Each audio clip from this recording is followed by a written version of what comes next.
नमस्कार श्रोताओं, आकाशवाणी समाचार पटना की ओर से सेवा पर्व कार्यक्रम की विशेष श्रृंखला में मैं डॉक्टर सविता पारीक आपका स्वागत करती हूं। श्रोताओं, केंद्र और राज्य सरकार ने जन सेवा को और मजबूत करने के लिए 17 सितंबर से 2 अक्टूबर तक सेवा पर्व की घोषणा की है। इस कड़ी में आज से सेवा पर्व पर विशेष कार्यक्रमों की एक श्रृंखला की शुरुआत की जा रही है। इस श्रृंखला की पहली कड़ी में आज हम बात करेंगे विकसित भारत के लिए बुनियादी ढांचे में क्रांतिकारी सुधारों पर। इस विषय पर हमारे साथ चर्चा के लिए आकाशवाणी स्टूडियो में मौजूद हैं वरिष्ठ पत्रकार मणिकांत ठाकुर। मणिकांत जी, कार्यक्रम में आपका स्वागत, अभिनंदन। शुक्रिया सविता जी, और श्रोताओं को भी नमस्कार।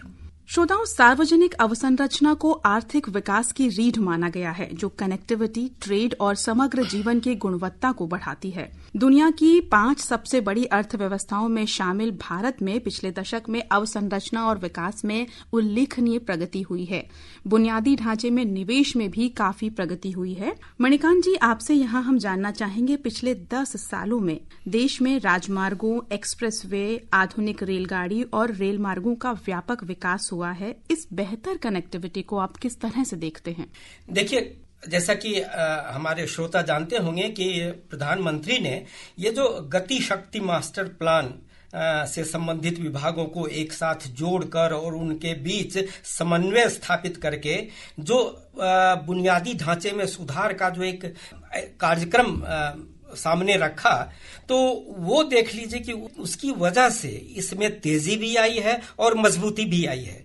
और इसका काम ही है, ये गति शक्ति मास्टर प्लान में जो हो रहा है वो ये है कि इंटीग्रेटेड प्लानिंग होती है और कोऑर्डिनेटेड एफर्ट्स होते हैं विभागों के। तो ये बहुत बड़ा इसमें बल मिला है बुनियादी ढांचे में सुधार को। जी, अगर हम देखना चाहें कि देश में रेल मार्गों का और जो सड़क मार्ग हैं उनका कितना विकास हुआ है, और खासकर हमारे प्रदेश में इन पिछले 10 सालों में, तो उसको आप कैसे देखते हैं? उससे हमारा जो जीवन स्तर है, व्यापार है, लॉजिस्टिक्स है, उसमें कितना बदलाव आया है? बहुत बदलाव आ रहा है। जहां तक सड़क मार्ग को विकसित करने की या उसमें सुधार लाने की बात है, एनएच की अगर बात करें तो वर्ष 2004 में जहां 65,000 किलोमीटर क्षेत्र में ही एनएच का विस्तार था, वो 2024 में 1,46,000 किलोमीटर में ये नेशनल हाईवे फैल चुका है। और 4 से 6 लेन के बीच की जो सड़कें हैं, बड़ी बड़ी सड़कें, वो 2014 में 18,000 किलोमीटर थी, वो बढ़ के अब 2024 में 48,000 किलोमीटर हो गई। इसके साथ ही जो प्रधानमंत्री ग्राम सड़क योजना में 7,72,000 किलोमीटर सड़कें बन चुकी हैं अब तक। और हाई स्पीड कॉरिडोर, वो बिहार में 6 ऐसी सड़कों को मंजूरी दी गई है। इस पर 1,030 किलोमीटर बनना है सड़क, और वो 2 वर्षों में तैयार होना है, और लागत इसकी आएगी 48,000 करोड़ रुपए। बिहार में रेल मार्गों का जो व्यापक विकास हो रहा है, उस पर आप क्या कहना चाहेंगे? देखिए, बिहार में भी खास तौर पे ये तो नई नई जो ट्रेनें चलाई जा रही हैं, खास करके वंदे भारत श्रृंखला के तहत जो रेलगाड़ियां दी गई हैं बिहार को भी, तो इस सिलसिले में अगर बताएं कि कैसे विकास हुआ है, ना सिर्फ इस राज्य में बल्कि पूरे देश में। जैसे कोच निर्माण बहुत बुनियादी चीज है रेल परियोजनाओं के तहत, तो 2006 से 2014 तक 2,209 डब्बे बने थे, जो 2014 से 2023 के बीच में 31,000 से अधिक कोच का निर्माण हो गया है। और रेल पटरी उसके बाद आती है, तो रेल पटरी, ये ट्रैक जो है रेल ट्रैक, उसमें 2004 से 2014 तक सिर्फ 15,000 किलोमीटर पटरियां बिछी थीं। अब वो 2014 से 2023 के बीच में 25,000 किलोमीटर तक की रेल पटरियां बिछ चुकी हैं। मेट्रो रेल का देखिए, देश की 17 शहरों में 18 मेट्रो ट्रेन सेवा चालू है, और लगभग 1,000 किलोमीटर मेट्रो रेल पटरी बिछ चुकी है। जी, आपने पीएम गति शक्ति मास्टर प्लान की बात करी। परिवहन सेक्टर के अंदर, ट्रांसपोर्ट सेक्टर में से एक महत्वपूर्ण पहल माना गया है। हवाई यात्रा को आम नागरिक की पहुंच में लाया जा रहा है। छोटे शहरों को भी हवाई मार्गों से जोड़ा जा रहा है। इस विकास से नागरिकों का जीवन कितना सुगम हुआ है, आपकी क्या टिप्पणी है? बहुत सुगम हुआ है, बल्कि कल्पनातीत कह सकते हैं। पहले लोगों ने ये सोचा भी नहीं था कि बिहार जैसे राज्य में इस तरह से विकास होगा। ये सिविल एविएशन के मामले में देश में 2014 तक यानी 10 साल पहले सिर्फ 74 हवाई अड्डे थे, जो अब 2025 में बढ़कर 157 हो गए हैं। और ये पटना में तो नया टर्मिनल का विस्तार हुआ है, दरभंगा में नया एयरपोर्ट जो बना वो सबसे माने बिहार में सबसे व्यस्त एयरपोर्ट के रूप में गिना जाने लगा है। गया में तो पहले से ही अंतर्राष्ट्रीय हवाई अड्डा हमारे बिहार के लिए दिया गया था।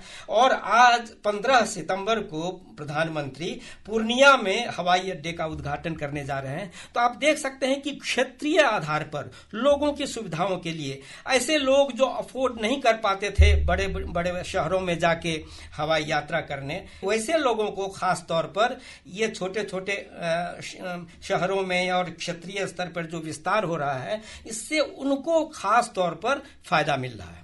जी, अब अगले सवाल की ओर बढ़ते हैं और बात करेंगे ऊर्जा के क्षेत्र की। विद्युतीकरण की परियोजनाओं में भी काफी प्रगति देखी गई है पिछले कुछ सालों के अंदर। सोलर एनर्जी की भी बात की गई है। तो आप बुनियादी ढांचे के अंदर पिछले वर्षों में क्या उपलब्धियां मानते हैं? बहुत बड़ी उपलब्धियां सामने दिख रही हैं। बिहार में तो खास तौर पे तेजी से इस क्षेत्र में विकास हो रहा है, बल्कि कहिए विकास ही नहीं, जो सुधार हुए हैं वो भी गौरतलब हैं। अब 2005 में सिर्फ 700 मेगावाट उत्पादन वाला राज्य यानी बिहार, अब 2025 में यहां उत्पादन 9000 मेगावाट तक बढ़ चुका है। और इसी अनुपात में उपभोक्ता भी बढ़े हैं बिजली खपत करने वाले। 2005 में 17 लाख थे, जो 2025 में 2 करोड़ 16 लाख उपभोक्ता हो गए हैं बिजली के। आप ये पीरपैंती भागलपुर में जो 2400 मेगावाट बिजली परियोजना में जो निवेश हो रहा है, नवीनगर में जो 2400 मेगावाट की कुल 3 इकाइयों की आधारशिला प्रधानमंत्री ने पिछले दिनों जून महीने में रखी, उसमें वो वहां पर सुपर थर्मल पावर स्टेशन बन रहा है, जो लगभग 30,000 करोड़ रुपए की परियोजना है। और उसके साथ साथ सौर ऊर्जा में भी विस्तार हो रहा है। बिहार की सरकार ने भी अनुदान देकर या उसमें प्रोत्साहन राशि देकर लोगों को आकर्षित किया है कि वो सौर ऊर्जा की तरफ भी बढ़े। जी, अब बात करते हैं शहरी इंफ्रास्ट्रक्चर की। शहरों के विकास के लिए भी केंद्र और राज्य सरकार दोनों की तरफ से कई पहल की गई हैं। स्मार्ट सिटी मिशन है, अमृत योजना है। इनमें ग्राउंड लेवल पर ये योजनाएं कितनी कारगर हुई हैं, क्या आपका मानना है?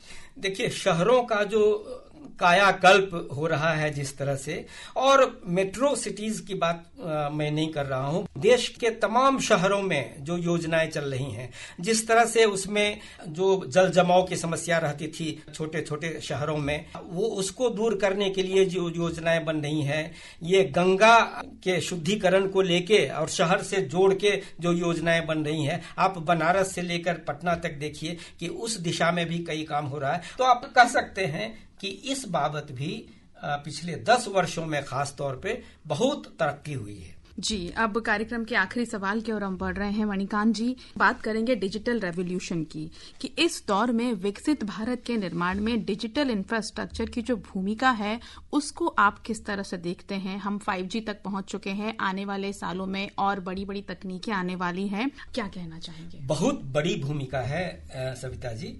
ये जो डिजिटल इंफ्रास्ट्रक्चर है, अब जैसे इसमें हार्डवेयर और सॉफ्टवेयर दोनों आयाम को देखें, server, computer, optic fibre cable, towers, hardware के साइड में अगर इसको देखते हैं तो उसका भी किस तरह से उसमें प्रगति हुई है, और सॉफ्टवेयर में भी ऑपरेटिव सिस्टम, डाटा सेंटर्स, और मैं विशेष तौर पर यूपीआई ट्रांजैक्शन की चर्चा करना चाहता हूं। ये जो यूपीआई पेमेंट्स, ये दुनिया भर में भारत के इस प्रयोग ने धूम मचा दी है। जैसे डीबीटी के जरिए सीधे बैंक में पैसा भेजा जाता है, तो ये यूपीआई ट्रांजैक्शन पेमेंट्स अब ऐसा लग रहा है कि अब देखेंगे कि ठेले खोमचे वाले, गांव में सब्जियां बेचने वाली तक उसका इस्तेमाल कर रही हैं।